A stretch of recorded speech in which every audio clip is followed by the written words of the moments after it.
안녕하세요. 오늘은요, 참 특별한 분 이야기를 해보려고 합니다. 이분은 1970년대 최고의 가수였어요. 청와대까지 불려가서 노래를 부를 정도로 잘 나가던 톱스타였죠. 근데 어느 날 갑자기 모든 걸 내려놓고 떠났습니다. 무대도, 명예도, 돈도 다 두고요. 그리고 37년 만에 돌아왔어요. 가수가 아니라 화가로 살다가 다시 마이크를 잡은 거죠. 정미조. 이분 이름 들어보셨나요? 70년대를 기억하시는 분들이라면 절대 모를 수가 없는 이름이에요. 그런데 이분의 진짜 이야기는 우리가 생각하는 것보다 훨씬 더 깊고 묵직합니다. 오늘 10분간 제가 여러분께 들려드릴 건 화려함의 이야기가 아니에요. 한 사람이 진짜 자기가 원하는 삶을 찾아가는 과정, 그 긴 여정의 이야기입니다. 자, 그럼 시작해 볼까요? 1972년. 한국 가요계는 트로트가 대세였어요. 구성진 멜로디의 애절한 가사. 그게 주류였죠. 근데 그해 완전히 다른 느낌의 신인이 등장합니다. 이름 정미조. 데뷔곡은 계열이었어요. 첫인상부터 남달랐어요. 키가 170cm였어요. 지금도 큰 키인데 70년대엔 정말 컸죠. 게다가 서구적이고 지적인 분위기를 풍겼습니다. 왜 그랬냐고요? 이분은 명문 이화여대 서양학과 재학생이었거든요. 미대생 가수. 당시로선 엄청 특이한 케이스였어요. 여가수라고 하면 대부분 가난한 집안 출신에서 노래로 성공한 경우가 많았는데 정미조는 달랐어요. 이미 좋은 집안에서 대학까지 다니는 그야말로 엘리트였던 거죠.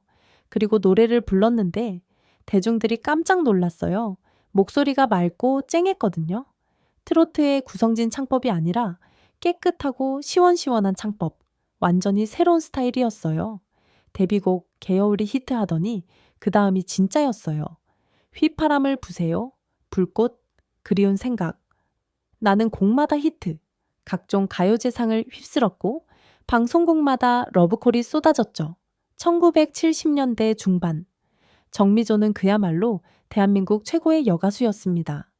청와대에 초청받아서 대통령 앞에서 노래를 부른 것만 봐도 알 수 있죠. 그 시절엔 그게 최고의 연계였거든요. 돈도 벌었어요. 명예도 얻었어요. 사람들의 사랑도 받았고요. 뭐 하나 부족한 게 없었습니다. 그런데 말이죠. 1979년 어느 날 정미조가 갑자기 발표를 해요.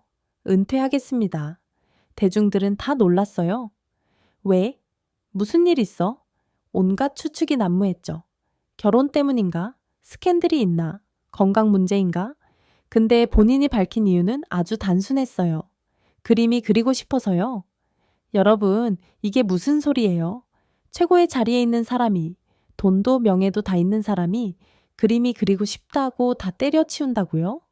보통 사람 같으면 이렇게 생각하잖아요. 가수하면서 취미로 그림 그리면 되지. 뭐 하러 가수를 그만둬?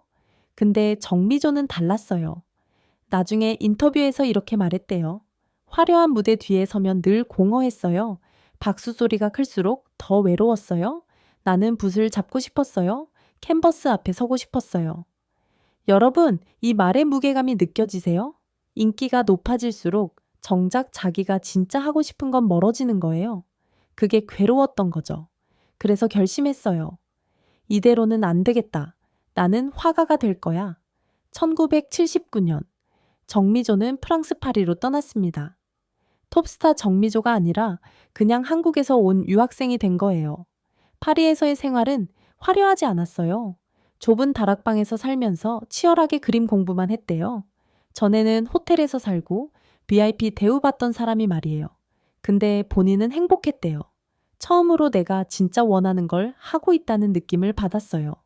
13년, 무려 13년 동안 파리에서 그림 공부만 했어요. 학사, 석사, 박사 과정을 다 밟았죠. 정말 제대로 공부한 거예요. 놀러 간 게 아니라요. 그리고 1990년대 초에 귀국합니다. 박사 학위를 들고요. 귀국해서 뭘 했었냐고요? 대학교 교수가 됐어요. 미술을 가르치는 교수님이 된 거죠. 그 긴 시간 동안 가요계에서 계속 러브콜이 왔대요. 다시 노래 좀 불러달라, 컴백해달라 끊임없이 제안이 들어왔는데 정미조는 단호했어요. 아니요, 저는 이제 화가입니다. 교수입니다. 다 거절했어요. 37년 동안 단 한 번도 마이크를 안 잡았어요. 여러분, 이게 보통 의지로 되는 일일까요? 옛날 영광이 그리울 법도 한데 한 번도 안 흔들렸다는 거예요. 이게 얼마나 대단한 거예요? 그렇게 가수 정미조는 사람들 기억 속에서 점점 잊혀져 갔습니다. 2016년 정미조의 나이 70이 되던 해였어요. 갑자기 뉴스가 뜹니다. 전설의 가수 정미조 37년 만에 컴백. 다들 깜짝 놀랐죠? 진짜? 정미조가 37년 만에? 실제로 새 앨범을 냈어요. 그리고 콘서트도 열었어요. 사람들이 궁금해했어요. 왜 갑자기? 뭔 마음의 변화가 있었어? 정미조는 이렇게 말했대요. 나이가 드니까 문득 이런 생각이 들더라고요. 내가 젊을 때 불렀던 노래들을 이제는 진짜 이해하게 됐다고. 그때는 가사를 읽고 불렀다면 지금은 가사를 살고 부를 수 있겠다는 생각이 들었어요. 여러분, 이 말 참 깊지 않아요? 젊을 때는 그냥 예쁜 목소리로 불렀던 노래들을 이제는 인생을 살아본 사람의 무게로 부를 수 있다는 거예요. 그래서 무대에 다시 섰어요. 목소리는 예전과 완전히 달랐어요. 70년대 그 쨍하고 맑았던 목소리는 아니었어요. 세월이 켜켜이 쌓인 깊고 묵직한 목소리였죠. 근데 그게 오히려 더 좋았어요. 어떤 평론가가 그러더라고요. 정미조의 노래는 마치 화가가 붓으로 풍경화를 그리는 것 같다고. 37년 동안 캔버스 앞에서 고민했던 그 시간들이 목소리에 고스란히 배어나온 거예요. 젊을 때의 기교는 없을지 몰라도 인생의 깊이가 느껴지는 목소리. 그게 바로 지금의 정미조였습니다. 저는 정미조의 이야기를 준비하면서 계속 이런 생각을 했어요. 우리는 보통 어떻게 살잖아요. 지금 하는 일이 맞지 않는 것 같아도 그래도 돈은 버니까, 직장이 안정적이니까, 사람들이 뭐라고 하니까 그냥 참고 살아요. 진짜 하고 싶은 게 있어도 나이가 너무 많아. 이제 와서 뭘 새로 시작해. 늦었어. 이렇게 포기하죠. 근데 정미조는 달랐어요. 최고의 자리에 있을 때 과감하게 내려왔어요. 이건 내 길이 아니다.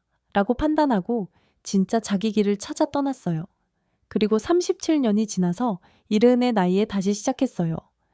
늦었다고 생각하지 않고 이제야 진짜 노래를 부를 수 있다고 생각한 거예요. 여러분, 이게 얼마나 대단한 삶인가요? 정미조는 우리에게 두 가지를 보여줬어요. 첫 번째, 진짜 자기가 원하는 걸 위해서라면 지금 가진 걸 내려놓을 수 있는 용기. 두 번째, 먼 길을 돌아왔더라도 다시 시작하는 데는 늦은 때가 없다는 것. 지금 정미조는 80을 바라보는 나이가 됐어요. 가끔 무대에 서서 노래를 부르기도 하고 전시회를 열어서 그림을 선보이기도 해요. 가수와 화가, 두 가지 꿈을 모두 이룬 사람. 어떤 사람들은 이렇게 말할 수도 있어요. 그냥 가수로 계속 있었으면 더 성공했을 텐데 37년이나 쉬었으니 아깝지. 근데 저는 생각이 달라요. 정미조는 성공한 게 아니라 행복한 삶을 선택한 거예요. 남들이 정해준 성공이 아니라 자기가 원하는 삶을 산 거죠. 그리고 그 결과 우리에게 진짜 귀한 걸 보여줬어요. 이게 진짜 나답게 사는 거구나. 여러분도 한번 생각해 보세요. 지금 하시는 일이 정말 내가 원하는 일인가요? 아니라면 바꿀 용기가 있나요? 늦었다고 생각하나요? 정미조는 이른에 다시 시작했어요. 오늘 이 이야기가 여러분께 작은 용기가 됐으면 좋겠습니다. 자, 오늘은 여기까지입니다. 화가가 되어 돌아온 가수 정미조의 이야기였습니다. 여러분, 오늘도 자기답게 사시고요. 다음에 또 만나요.